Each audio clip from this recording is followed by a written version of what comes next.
So many of the programs that we choose to support in South Africa have a tangible connection to some of the policy objectives that we have.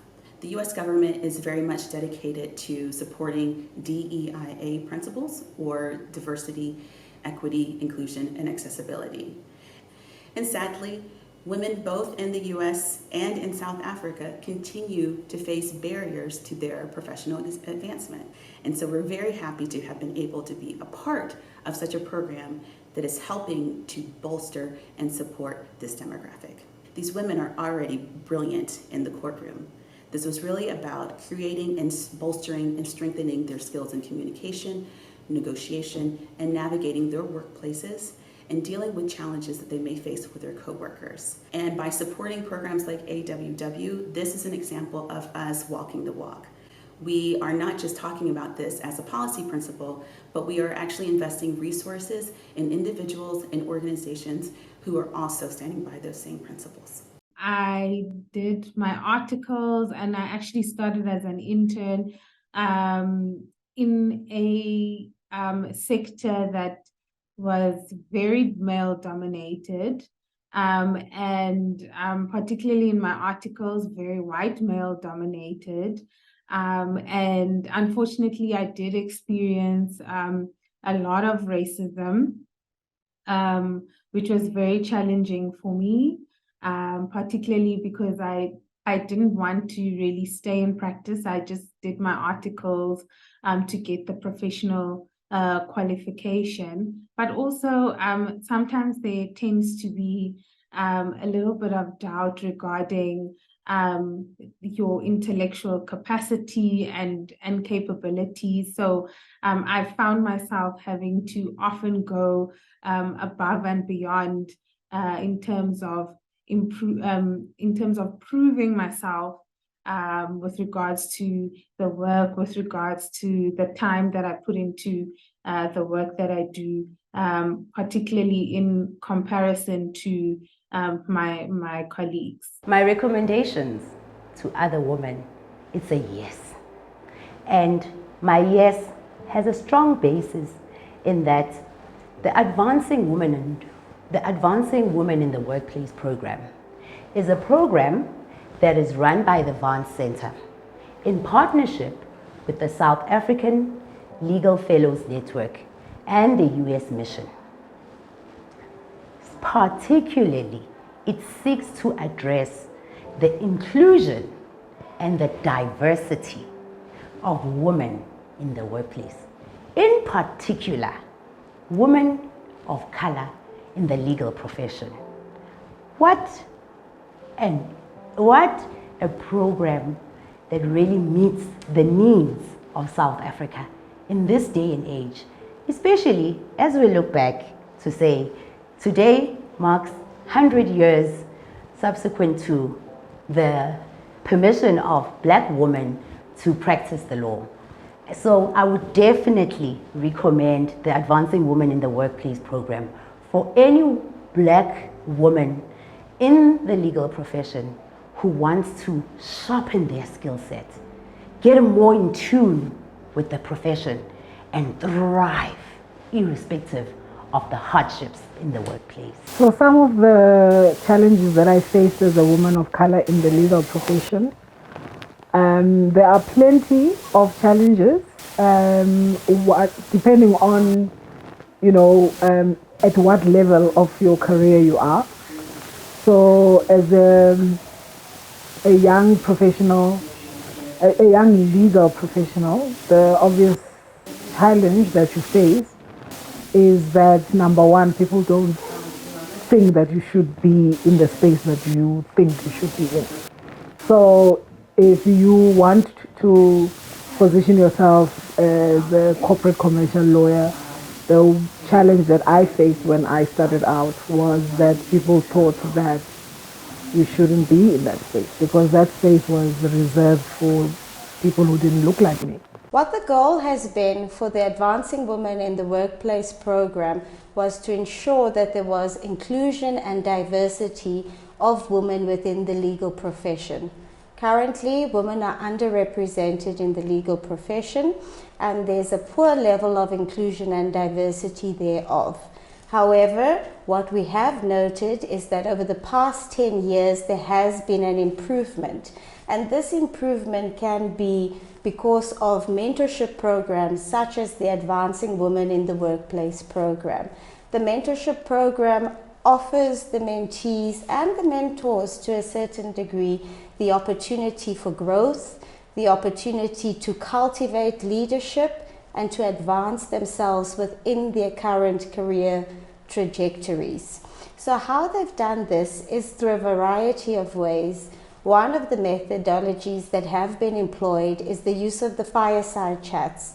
The fireside chats have allowed mentees from different backgrounds and different legal fraternities to interact with a variety of the different mentors on the program.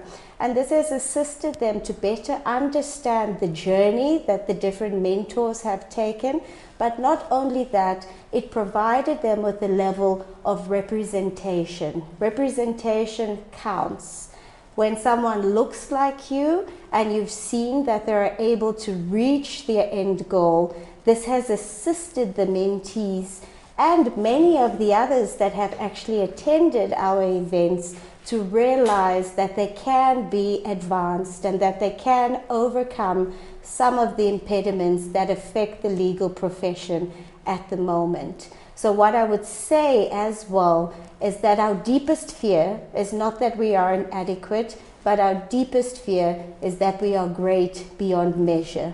It is those who believe in their dreams that will finally see them progressively realized. So a big motivator for me to form part of the Advancing Women in the Workplace program was a chance to be exposed to a whole network and a whole sisterhood of women who look just like me, who share the same demographic as me, who have experienced some of the hardships, trials, and tribulations as myself, and to form a space, a safe space where we can all come together and speak of things that are disparaging to us within the legal sector. I also joined it because I wanted to form relationships not only for now, but that could last a lifetime. Legal relationships that I can help, that will help me within my career trajectory. The highlight that I could point out that I saw throughout the program, I think the relationship between me and my mentee. My mentee, when we met, I remember the first time we met and then we had a conversation, she said to me, "You're so assertive. At the presence, I can feel your presence." And one thing I saw that she lacked was being able to be vocal about her points. And I think that was the one thing that I wanted her, even if she didn't gain anything from this program or from what we were doing, but to be able to stand up for herself, be able to be vocal about what she wanted. I think I helped to draw out Lebo's strengths because she's got an awareness of her strengths on her own. But I think I helped to draw out her strength by just having a very calm, relaxed conversation that was open and transparent, and also just showing to Lebo through my own experiences that we've all walked this journey, and that it's a journey that we all need to kind of traverse in our path to our final destination, which is our ideal job. I think that very often we already know what our purpose is and where our passion lies, and it's just in sounding it out in a neutral kind of environment that helps us put perspective to what needs to be done. So I gave Lebo a few kind of life examples and encouraged her to reach out to other people, either in similar circumstances to her own or in the ideal job that she saw herself, and kind of take learnings from them, because it's in those learnings that I think, our path is paved a little smoother.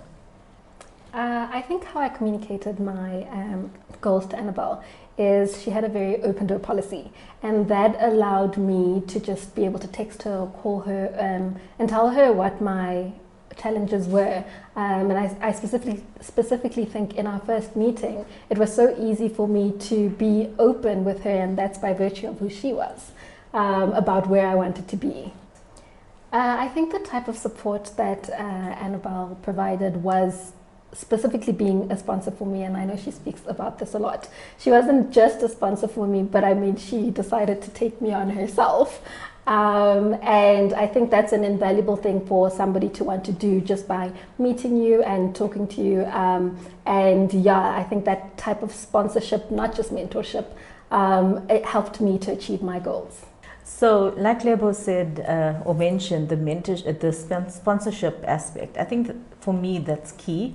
And I think that's one of the key kind of benefits of the program. So I think that if across the mentors we are able to sponsor the mentees more and highlight their talents and skills, I think we would have really done a good job.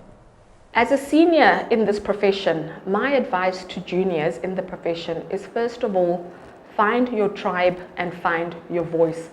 It is absolutely critical that you tap into the network. And the women that find themselves with the privilege of actually participating in this particular program is that it is a network of really, really committed and passionate mentors that gives you access to some of their experiences, and really that helps you to avoid some of the landmines that one can find themselves when you go on this journey alone. So it's really to encourage you that you're not by yourself on this journey. You have a whole cohort of people that are really, really vested in your advancement. Tap into it, make it work for you.